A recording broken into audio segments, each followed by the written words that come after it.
Halo Bapak Ibu dan saudara-saudara, kita ketemu lagi di Ngopi bareng GKI MY. Ngobrol untuk pertumbuhan iman bareng GKI Maulana Yusuf. Hari ini kita akan ngobrol bareng tentang pertumbuhan iman bersama dengan anak muda yang familiar sih sepertinya ya. Di MY itu Sepertinya. cukup terkenal karena dikejar-kejar para wanita pemudi-pemudi. Wush, Nggak se-hype itu ya. enggak juga lah, Kak. Oh, enggak juga ya. Ya, ini Iya. siapa dia? Silahkan memperkenalkan diri. Iya. Ya, shalom, rekan-rekan GKI ini. Nama saya Petra Manuel. Sekarang saya domisili di Inggris setelah menyelesaikan S2 dan sekarang sedang bekerja. Nah, dulu dari sekolah minggu ya, saya sudah gereja di Maulana Yusuf.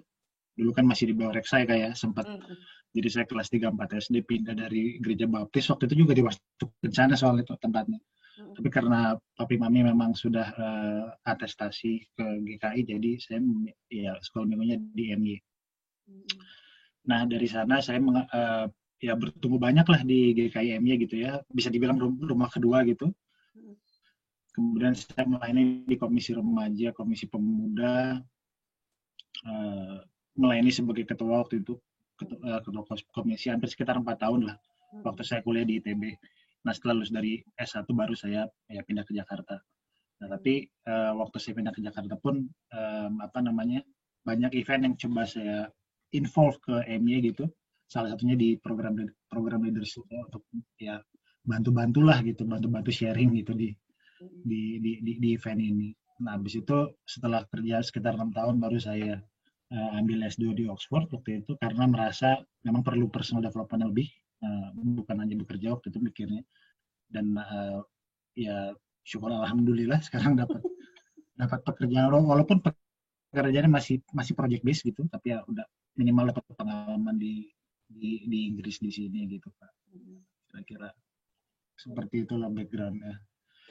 Di Inggris dari tahun berapa? Udah berapa lama?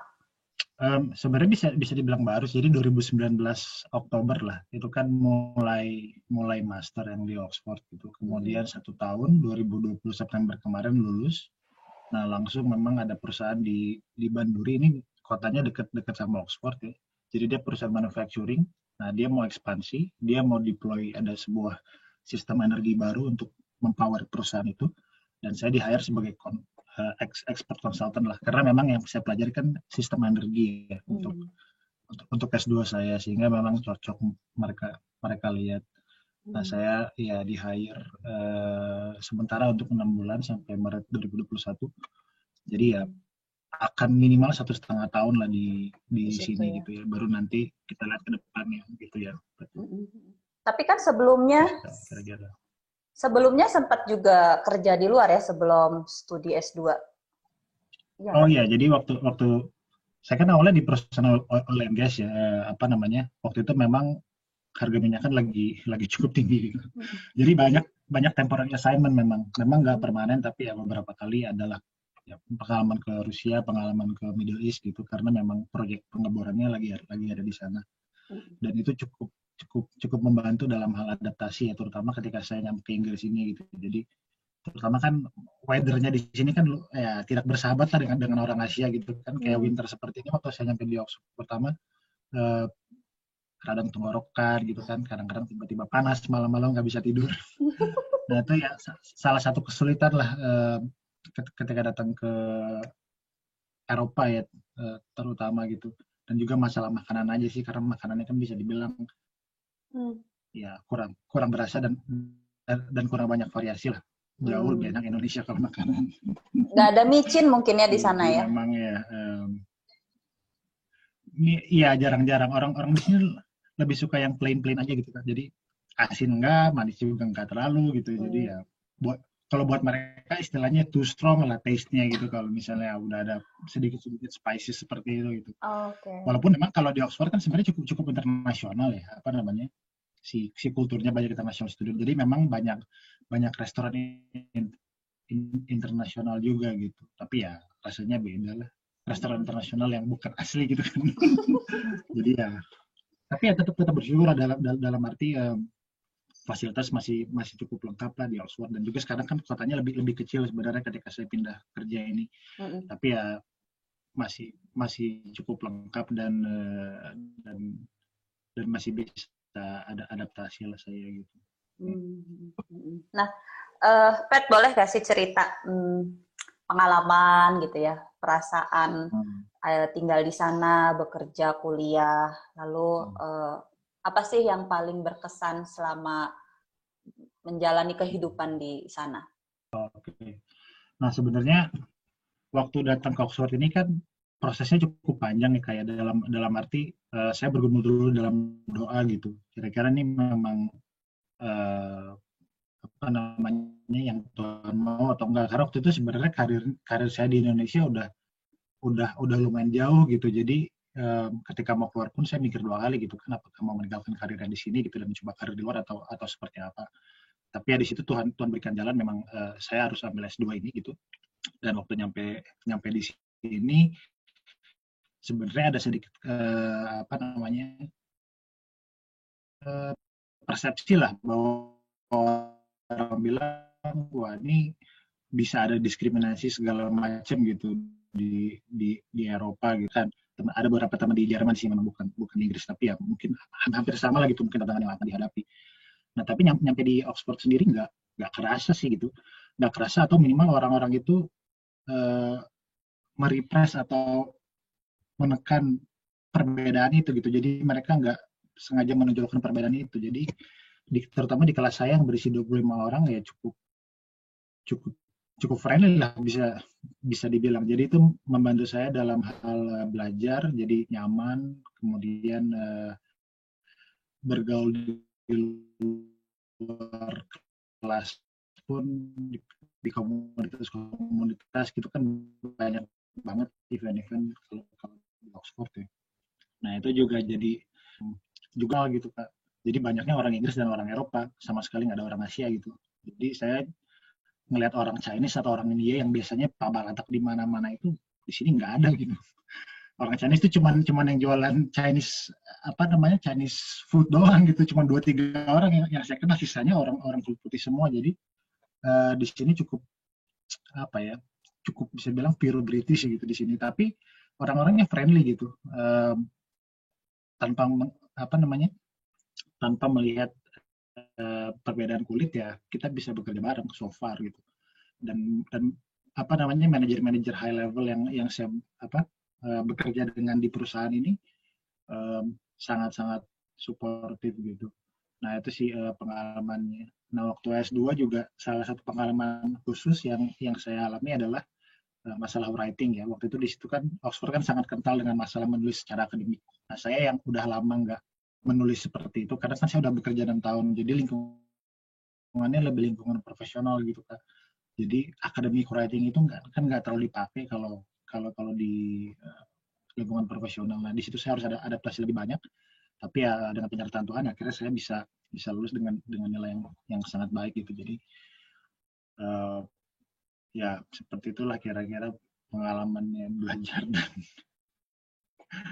dan bekerja gitu ya. Ngalamin kesulitan atau mungkin tantangan-tantangan terbesar, terberat? Mungkin pertama juga komunikasi ya, salah satu yang belum saya sebut tadi ya. Jadi kan orang-orang ini kan rata-rata dari orang Eropa ya, waktu saya masuk S2 ini. Jadi mereka punya gaya ngomong tersendiri gitu kan, apalagi orang British kan aksennya agak berbeda dengan orang-orang Amerika gitu, yang biasanya orang Indonesia lebih gampang dengan Amerika British. Nah ketika ngomong English British ini butuh adaptasi gitu, butuh agak lama nih maksud orang ini apa gitu ya, ada bahasa-bahasanya khusus, bahasa-bahasa informalnya gitu. Nah sehingga itu yang membuat saya ya sekarang jadi lebih mengerti dan lebih rich lagi dalam bahasa gitu. Tapi ya definitely ya tantangannya itu sih awal ada adaptasi lah dalam segi menulis, segi mendengar. Jadi bisa dibilang general English-nya di tes juga gitu ketika datang. Tapi memang di kelas itu kan jurusan yang saya ambil ini kan memang sangat saya sukai gitu. Jadi itu menolong dalam hal inherent motivation gitu. Jadi saya dengan tidak usah bersungut-sungut atau bersulit-sulit, saya memang suka suka dengan subjeknya dan saya bisa belajar dengan semangat lah bisa dibilang. Jadi ada balance di situ ya. Petra kan sendirian ya di sana ya. Ngalamin kesulitan nggak tentang Ya, pertemanan atau apa kayak support system? pertemanan. Iya ya. Jadi kalau di sini em, memang sendiri dalam arti orang Indonesia nggak terlalu banyak ya. Jadi kayak di Oxford pun sebenarnya orang Indonesianya cuma 30 dari sekian ribu orang gitu. Jadi memang sedikit. Di kelas pun yang nggak ada gitu. Nah jadi saya harus bergaul dengan orang-orang yang tadi saya bilang kan yang cukup internasional gitu. Nah tapi saya bisa membuat berteman secara dekat gitu, bersahabat dengan beberapa orang yang punya pandangan sama gitu, terutama orang-orang Kristen. Jadi saya punya satu teman, dia orang Rusia. Nah dia punya pandangan yang mirip lah. Dia seorang true Christian gitu bisa dibilang. Karena kan di Inggris ini kan banyak orang mengaku Kristen tapi mereka sebenarnya nggak terlalu punya personal relationship dengan Tuhan gitu. Itu yang bisa kelihatan banget kan. Tapi beberapa orang ya saya bisa bersahabat dekat ya, salah satunya karena kita punya visi yang sama. Nah tapi di luar itu pun ya Tuhan membantu untuk bisa bergaul dengan banyak banyak banyak teman gitu ya. Nah saya punya sekitar 4 orang sahabat, ada orang Rusia, orang Israel, orang Denmark, kemudian orang Oman, dan juga ya banyak orang UK dan Prancis, Austria gitu ya di kelas. Jadi memang um, ya Tuhan sajalah yang membantu untuk bagaimana kita bisa memposisikan diri dengan tepat gitu. Karena kadang-kadang kan beda negara kan mereka punya beda pandangan, beda visi. Jadi memang awalnya kita harus coba untuk respect gitu kan. Kalau misalnya ada orang-orang yang berkata hal yang mungkin uh, kurang enak didengar untuk kita orang Asia misalnya, jangan terlalu menjudge dulu gitu. Karena mungkin ya yang mereka maksud tuh beda gitu ya, bukan hal yang seperti itu gitu. Jadi kalau masalah pertemanan bisa bisa dibilang lancar lah gitu. Ya sih kira-kira seperti itu loh. Kalau tentang ini pertumbuhan iman gitu ya, misalnya Ya, pelayanan. pelayanan. Nah, jadi waktu di Oxford ini kan banyak gereja gitu. Jadi bedanya kalau di Indonesia kan mayoritas Muslim, jadi banyaknya masjid. Kalau di gereja tiap 400-500 meter ada gereja gitu. Nah, jadi memang banyak sekali pilihan gereja. Nah, saya pergi ke gereja Saint Apes, itu di Oxford cukup terkenal untuk mahasiswa. Mereka punya khusus persekutuan Alkitab ya untuk postgrad. Jadi mereka bedain tuh undergrad yang S1, kemudian yang postgrad yang biasanya S2 atau S3 malah gitu. Nah, jadi di situ saya sangat sangat bertumbuh. Mereka benar-benar berpegang pada firman Tuhan. Karena kan di UK ini kan banyak orang memelintir firman Tuhan gitu kan. Jadi masalah LGBT, masalah uh, kemanusiaan yang sebenarnya nggak berdasarkan sama firman Tuhan itu banyak sekali mereka mereka pelintir, dalam arti mereka memakai firman Tuhan untuk membenarkan apa yang mereka lakukan, seperti itulah gampangnya. Nah tapi kalau gereja ini memang mereka bisa dibilang fundamental Kristen, tapi fundamental dalam hal yang positif, dalam arti mereka back to the Bible.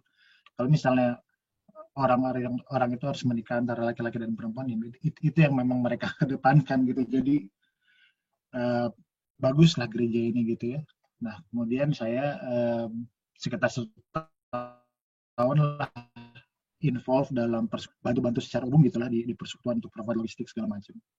Dan itu juga cukup menarik ya karena kan diskusi dalam bahasa Inggris, kemudian uh, ya pandangan orang-orang luar kan mungkin sedikit berbeda dengan orang-orang Kristen di Indonesia, terutama di KI karena mereka lebih berdasarkan sama kehidupan dalam roh gitu. Jadi mereka sering banget baca dari Ibrani, kemudian dan apa namanya kitab-kitab ya post gospel gitu ya, yang setelah empat gospel pertama di perjanjian baru. Tapi ya tentunya fokusnya masih masih Tuhan Yesus dan itu sangat sangat membantu saya gitu si gereja ini. Hanya sayangnya gereja ini cuma ada di Oxford, jadi ketika saya pindah ke Bandung ya saya harus cari gereja lain gitu. Dan sebenarnya sampai sekarang belum nemuin gereja lain, jadi saya masih online ke si gereja yang ini, si gereja yang di Oxford ini gitu. Nah, jadi ya pertumbuhan iman bisa dibilang cukup pesat dan cukup expanded lah Kak, ketika ada di Inggris ini gitu. Ya memang kalau kita jauh dari temen, jauh dari keluarga gitu ya, apalagi punya masalah-masalah dan harus diselesaikan sendiri, kayaknya pergumulan iman tuh jadi kayak lebih terasa gitu ya. Ngalamin nggak sih, misalnya kesulitan, Iya, iya, susah karena sendiri di sana nggak ada orang betul tua, nggak betul ada betul. Iya, iya. adik-adik. Jadi memang kalau yang saya rasain sebenarnya bukan pertama kali, kayak dulu waktu saya kerja juga kan suka sendirian ke tengah laut gitu misalnya gitu. Nah justru hal-hal seperti ini yang membuat kita semakin dekat sama Tuhan gitu. Jadi bukan ketika keadaan tenang, keadaan senang, nah itu biasanya kita malah suka melupakan Tuhan gitu karena situasinya baik-baik aja gitu. Tapi ketika kita dihadapkan pada suatu pengalaman yang baru, nah di situ kita benar-benar dekat sama Tuhan gitu. Jadi ini yang saya juga manfaatkan ketika di Oxford gitu. Dan waktu lockdown pertama itu kan ada juga timbul suatu keraguan-raguan atau anxiety gitu, apa yang akan terjadi gitu. Itu kan suatu hal yang benar-benar baru dan saya lagi di Oxford gitu. Jadi maksudnya pengalaman baru ditambah sesuatu yang baru juga yang dialami sama dunia gitu. Jadi itu membuat saya cukup dekat sama Tuhan gitu ya. Ada juga beberapa spiritual experience lah bisa dibilang gitu ya. Saya merasa benar-benar dekat sama Tuhan ketika lockdown itu gitu. Karena tes kan tetap jalan aja kan, assignment segala macam, paper harus ditulis segala macam. Tapi ya saya bisa dibilang sendiri karena kan ketemu orang aja sangat dibatasi waktu itu. Apalagi di Inggris yang sangat impacted dengan COVID awal-awal itu kan Maret. Jadi ya cukup berkesan lah dan saya merasa lebih mengenal Tuhan gitu ya, lebih mengerti siapa Tuhan itu ya, dan lebih mengerti apa karakter-karakter dan sikap-sikap yang membuat Tuhan bisa tersenyum gitu ya, seperti itu sih Kak.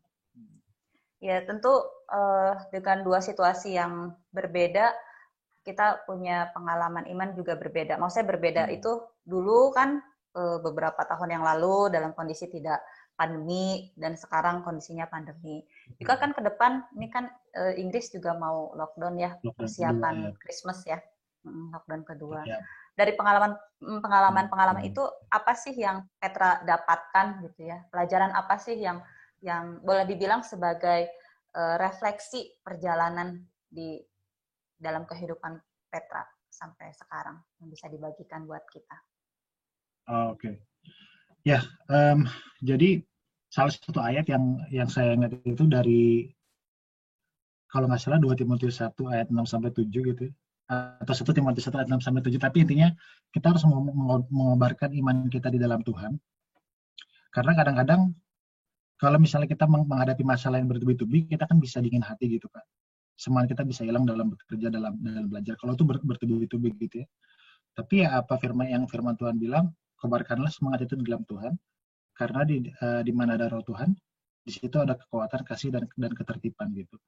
Jadi kalau misalnya kita mengalami kekhawatiran dan ketakutan, yang saya pelajari adalah cara iblis supaya membuat kita berpikir bahwa Tuhan bukan di pihak kita gitu.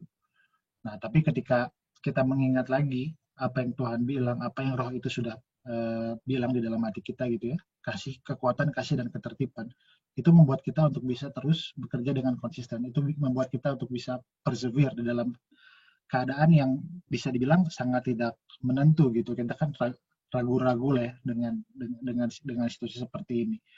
Tetapi ya Tuhan bilang jangan takut gitu, karena kita punya kasih dan kekuatan dan ketertiban gitu. Kalau di bahasa Inggrisnya kan ketertiban itu kan self control.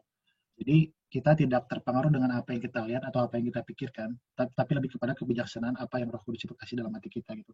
Nah itu yang salah satu ayat yang benar-benar menolong saya lah dalam daily routine gitu. Nah itu sih Kak kira-kira.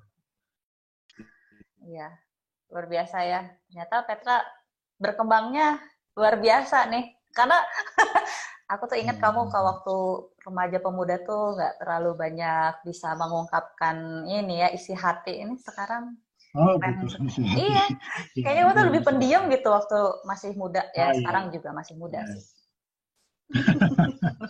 Ya. lebih tua sedikit lah. Oh ya, karena udah lebih 20%. mature ya, lebih dewasa, jadi banyak pengalamannya yang bisa Ya, dibagiin ya. ya dengan proses yang Tuhan kasih lah ya. Kadang-kadang kita mikir, aduh nih salah jalan kayaknya. Tapi sebenarnya kalau kita balik lagi kita lihat, memang Tuhan memberikan kita jalan-jalan itu by design gitu ya. Jadi Tuhan kan nggak memberikan kita hal-hal yang enak-enak aja gitu. Tapi Tuhan membiarkan hal yang tidak enak itu dalam hidup kita supaya itu mempolis kita jadi lebih baik dan lebih mengerti sebenarnya Tuhan ada dan mengontrol semua sisi kehidupan kita gitu. Itu yang saya lihat gitu Kak. Perjalanan saya di sini. Iya. Nah ini karena pandemi semua serba online ya, kita saling menyapa juga online, kebaktian juga online, PA segala macam online. Ini kesempatan yang sangat baik, aku pikir kalau Petra mau menyampaikan bersay hello sama teman-teman di manapun berada karena online gini, kira-kira apa sih yang pengen disampaikan? Boleh loh, say hello atau apa? Kangen Iya, misalnya. terutama ya sebenarnya kalau teman-teman saya beberapa kali discuss gitu ya dengan beberapa teman dekat di MY gitu ya. Tapi ya terutama buat teman-teman yang dulu ex pemuda yang kenal dengan saya juga dan mungkin junior-junior yang sedang melayani ya jangan lelah buat melayani gitu ya karena di waktu-waktu ini ya Tuhan tetap bisa memberikan berkat gitu ya. Mungkin sesuatu terlihat kecil kita karena Zoom kita nggak bisa mengumpulkan jemaat lebih banyak gitu. Tapi ya saya percaya buat teman-teman yang melayani sesuatu yang kecil itu adalah besar gitu kalau Tuhan memang ada di dalamnya. Sehingga nggak masalah itu Zoom online atau itu kita bisa ngumpul secara face to face tapi Tuhan akan tetap memberkati kita gitu. Itu buat teman-teman yang melayani, terutama yang di M-nya yang di Bandung yang lagi di komisi volunteer kan gitu kan, apalagi di pandemi seperti ini harus belajar juga, harus masih kuliah atau udah bekerja ya. Jadi tetap semangat dan buat teman-teman yang mungkin udah entah di mana itu gitu yang nonton ya kita bersatu dalam roh lah gitu. Kita saling mendoakan gitu. Saya kan suka mendoakan juga Kak teman-teman yang dulu aktivis lah gitu.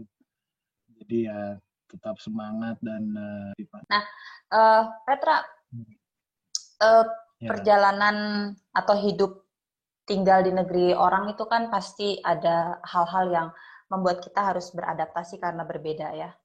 Kira-kira yang paling mencolok perbedaan itu di sana apa sih? Misalnya mungkin soal relasi sama orang atau etos kerja atau apa misalnya? Ya. Kalau etos kerja di sini sangat baik ya kan dalam arti gini waktu saya bandingin dengan S1 mungkin agak kurang bisa di-compare tapi kita ambil general aja gitu ya. Kalau di S1 ya walaupun waktu itu kan saya di ITB kan artinya ekspektasinya orang-orang bagus gitu ya mahasiswa-mahasiswa ini tapi ada orang yang hilang dari kuliah tetap aja ada orang yang malas-malasan dalam ngerjain tugas atau kerja kelompok gitu tapi kalau di S2 di sini terutama di Oxford ini ya orang-orangnya excel gitu ya mereka achieve untuk mencapai yang terbaik gitu dan itu yang membuat saya juga sebenarnya terpacu ya atas kerja yang tinggi itu gitu dan orang-orang Eropa ini kan kita lihat mungkin orang-orang yang mampu gitu ya tapi sebenarnya nggak semua dari mereka juga mampu gitu ada orang-orang yang harus menjadi imigran ke UK zaman dulu misalnya orang Poland atau orang Austria gitu nah di situ itu membuat etos kerja mereka tinggi karena mereka tahu bagaimana caranya hidup dalam kesulitan gitu nah itu yang membuat saya juga belajar nah selain etos kerja sebenarnya yang perbedaan utamanya juga ada di masalah pandangan mengenai agama dan Tuhan memang. Nah itu yang salah satu yang sangat mencolok karena walaupun memang tadi mayoritas kan orang-orang Kristen, tapi banyak juga orang-orang yang ya tidak percaya dengan Tuhan gitu. Jadi bisa dibilang kalau orang Indonesia kan pasti punya agama lah. Maksudnya 95% orang pasti memiliki agama dan punya kesadaran bahwa Tuhan itu ada. Tapi kalau orang-orang di sini ya cenderung enggak gitu. Jadi makanya ketika saya ngomong dengan apa namanya yang mengarah ke arah Tuhan atau Kristen gitu, mereka mulai agak sedikit kurang convenient lah, kurang comfort gitu. Nah jadi cara komunikasinya harus agak sedikit diubah gitu. Ya itulah belajar apa namanya untuk memposisikan diri gitu dan mencoba menghargai juga apa yang mereka percayai gitu ya.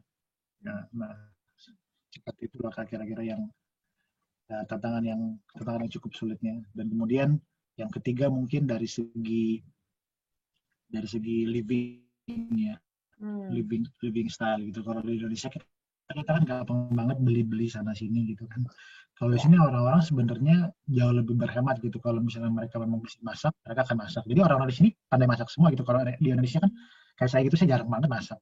Paling dimasakin sama mami atau pembantu gitu kan, gimana atau beli gitu. Nah kalau di sini akhirnya saya belajar masak dan akhirnya bisa ya masak dengan cukup enak lah. Kadang-kadang kalau di sini kan kita masak malah lebih enak dibanding beli di luar gitu. Jadi juga beli di luar gitu. Nah, itulah kira-kira jadi itu yang cukup berbeda ya sama ya tadi mungkin dari awal kita kan ngobrol mengenai weather ya, cuaca gitu. Cuaca di UK kan dingin banget kalau di winter, tapi di summer bisa lebih panas dari Jakarta gitu Kak. Jadi perbedaannya itu sangat mencolok. Kalau di Indonesia kan misalnya panas ya panas aja gitu, maksudnya hangat lah gitu, warm gitu ya. Kalau di sini di UK perbedaan antara summer winternya wah lumayan itu. Bisa nggak tidur saking panasnya itu kalau misalnya lagi summer. Wow. Ya. Panasnya panas karena kalau di Eropa kan kita nggak pakai air conditioner ya kayak kita nggak pakai AC gitu. Jadi yang kita pakai adalah heater karena kan orang-orang lebih takut kedingin. Jadi kalau dingin dipanasin gitu. Nah ketika summer walaupun heaternya udah dimatiin ya tetap aja panas. Nah itu yang susah karena kita nggak punya fan, nggak punya AC gitu. Ya, tapi kadang-kadang orang-orang ya beli fan juga sih ya. Pada akhirnya. Tapi ya itulah cukup weathernya karena weather Europe gitu. Nah nanti kalau Petra udah pulang lagi ke Bandung, boleh lah ya dimasakin. Nah, ini agak beda gitu Kak. Saya di sini kan sering banget masak salmon gitu. Dikasih bumbu apa gitu. Kalau di Indonesia nggak tahu dicocok sama lidah orang. Ikan jambal biasanya. Saya makan buat perut doang sih, bukan makan buat lidah gitu. Ikan jambal. Kalau di sana kan nggak ada ikan jambal ya, adanya salmon. Ya. Ini terakhir nih Petra. Terakhir nih ya, ada nggak pesan-pesan yang mau disampaikan buat pesan-pesan buat yang ngopi bareng sama kita hari ini? Pesan-pesan buat yang ngopi bareng ya. Pesan-pesannya kalau dari segi spiritual ya, ini yang aku dapat sih Kak. Jadi orang-orang Kristen itu kemarin saya baca dari Galatia 5:20 sampai 23 kan. Jadi mengenai buah-buah roh gitu ya. Mungkin ini udah sering kita dengar, tapi nggak kita aplikasikan dalam kehidupan kita gitu. Nah, jadi menurut saya kehidupan orang Kristen itu adalah kehidupan yang harus memanifestasikan si 9 buah roh itu gitu. Jadi bukan cuman tertera di Alkitab gitu, tapi buah roh itu kan sudah Tuhan berikan dalam hati kita. Ya kan? Karena Roh Kudus sudah bersama dengan orang-orang percaya. Nah, disitulah kita harus bisa memanifestasikan itu gitu. Terlepas dari apa yang kita lihat, apa yang kita rasakan pada saat itu. Dan memanifestasikan buah roh itu adalah sebenarnya perintah dari Tuhan gitu kalau saya baca di Galatia itu. Jadi di tengah-tengah situasi pandemik dan banyak ketidaktentuan gitu ya, orang-orang yang mungkin susah dapat kerja atau susah melakukan apapun gitu karena masalah pandemi ini ya jangan takut. Tuhan sudah memberikan buah roh itu dan Roh Kudus itu akan membantu kita untuk bagaimana kita melalui jalan-jalan yang sulit seperti itu gitu. Mungkin ujungnya nggak kelihatan, terangnya itu belum kelihatan. Yang kita lihat gelap semua gitu ya, tapi kita nggak perlu tahu caranya bagaimana nyampe ke sana, bagaimana caranya sampai ke tujuan kita. Karena Tuhan akan membawa kita, Tuhan akan menuntun kita satu langkah demi satu langkah gitu. Jadi nggak perlu terlalu takut. Di Alkitab bilang 365 kali jangan takut. Artinya satu hari sekali ya kita tidak perlu takut. Ya karena Tuhan sudah memberikan kasih kekuatan. Yang kedua, kalau misalnya teman-teman mau bertanya secara personal gitu, mungkin proses untuk ngambil master di UK atau kelanjutannya setelah master di UK seperti apa gitu ya, peluang-peluang kerjanya atau peluang-peluang ngambil S3 bahkan gitu misalnya, ya itu bisa banget kontak saya.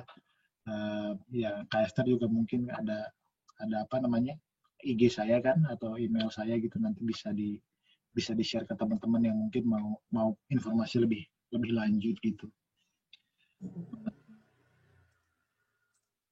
Oke. Nah, Thank apa namanya akses dan peluang-peluang di sini. Jadi terima kasih Kak. Aku yang terima kasih loh udah bisa denger begitu Oh banyak iya, sharing dari Petra. oh iya, Sangat sama-sama menginspirasi. Ya. Kak. Sorry. Sukses ya Petra untuk pekerjaannya di sana. Oh iya, terima kasih Kak. Hmm. Sukses buat pelayan juga buat teman-teman yang di GKIMY atau aktivis MY dari generasi manapun ya. Selamat bekerja, semangat, keluarkan terus semangat Tuhan. Jangan takut dengan apa yang terjadi di dunia ini gitu. Andalkan Tuhan dalam setiap kehidupan, fase kehidupan kita ya. Ya, amin. Nah, itu Makasih sangat. banget ya Petra ya. Banyak sukses selalu kamu di Siap, sana siap. ya. Oke Kak, thank you. Nah, Bapak Ibu dan Saudara, demikian ngobrol-ngobrol saya hari ini di Ngopi Bareng, ngobrol untuk pertumbuhan iman. Kiranya apa yang disampaikan menginspirasi dan menjadi berkat bagi kita semua. Selamat melanjutkan aktivitas di hari ini. Tuhan Yesus memberkati.